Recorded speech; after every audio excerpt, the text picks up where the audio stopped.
What's up, everybody? Arrg the Pirate here, and today I want to talk about Phase.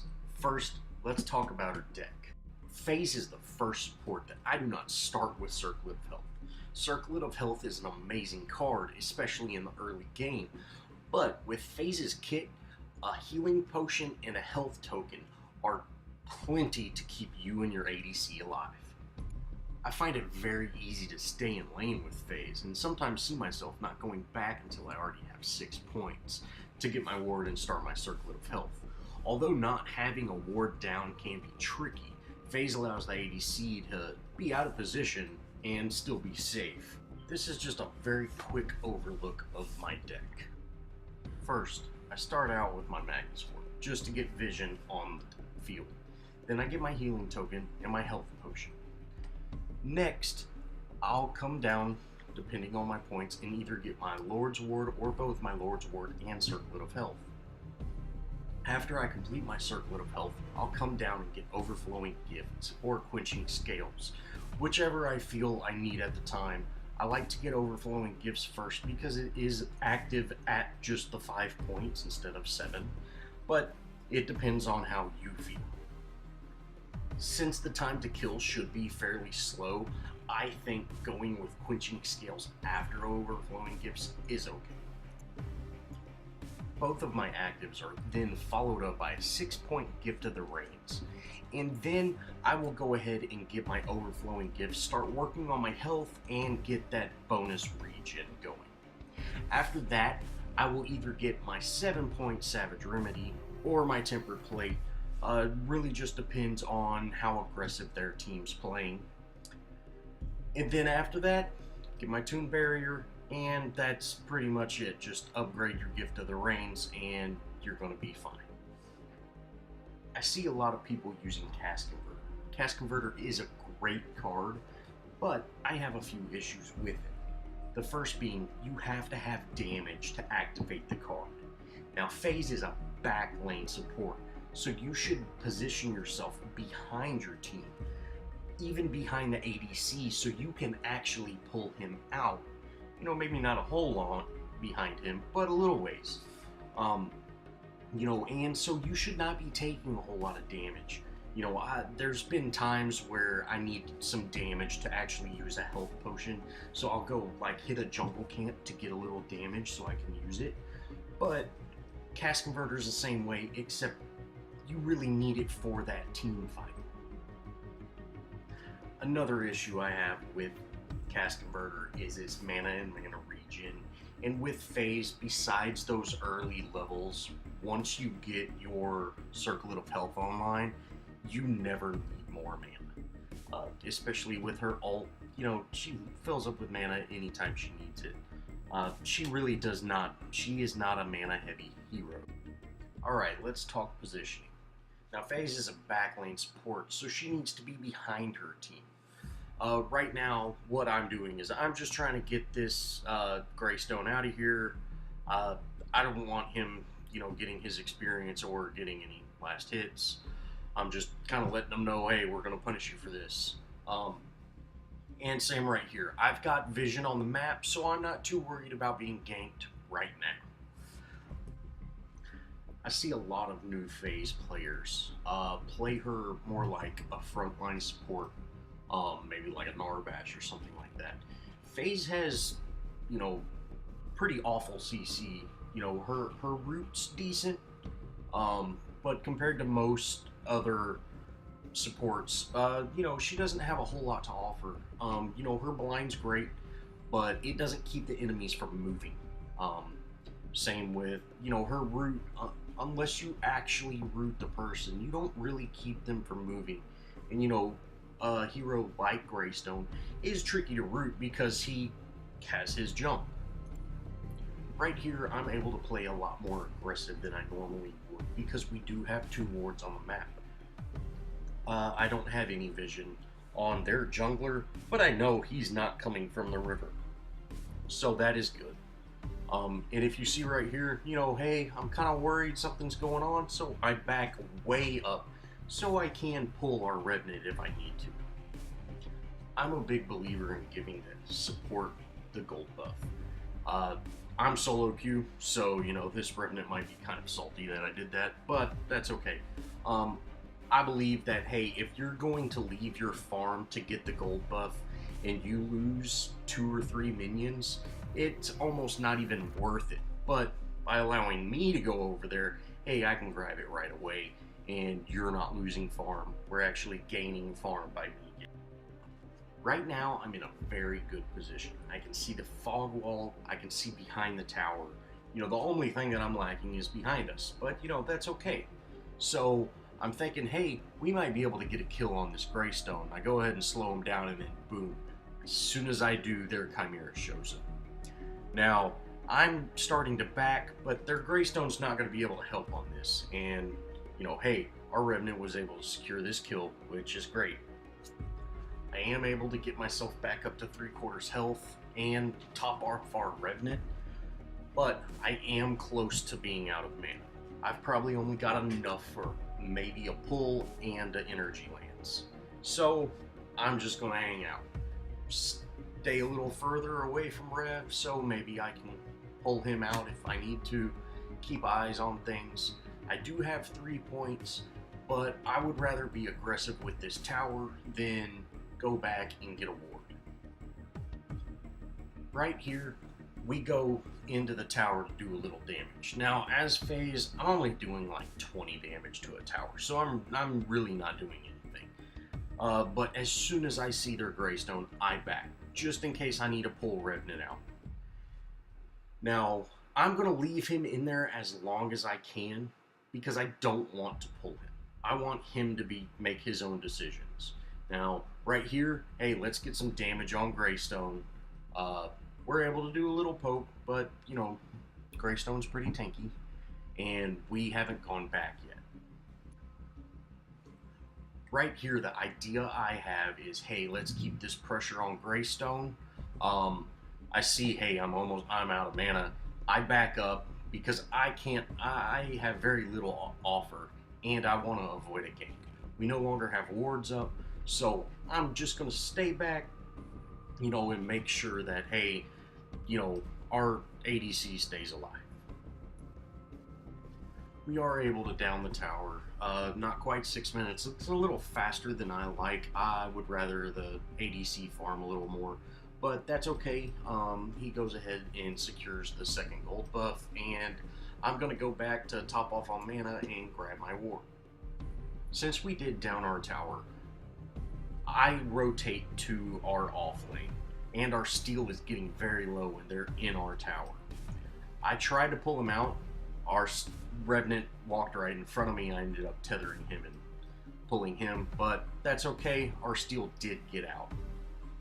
We go ahead and farm this lane up, and we're just waiting for Greystone to push his lane back. This is a solo queue, so typically you don't see a whole lot of rotation of the ADC in support with the offlaner going to the other side, but luckily our steal did do that. Revenant makes a great call by putting this ward in their jungle. We both feel safer and are able to go in on this Sparrow. Unfortunately, Thunk hit Revenant and kept us from securing this kill.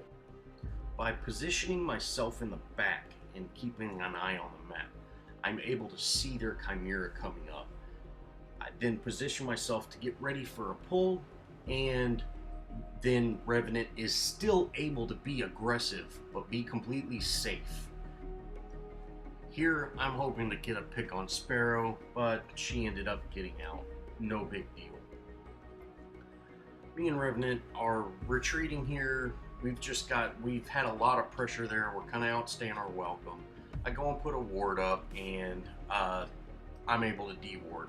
Now we notice Narbash going to de-ward our ward, so me and Revenant are able to sneak up on him and secure a kill. We haven't had very good team fight engagement, so it's very hard to show positioning in this match so far, but coming up we have kind of a strange fight here by the Raptor camp.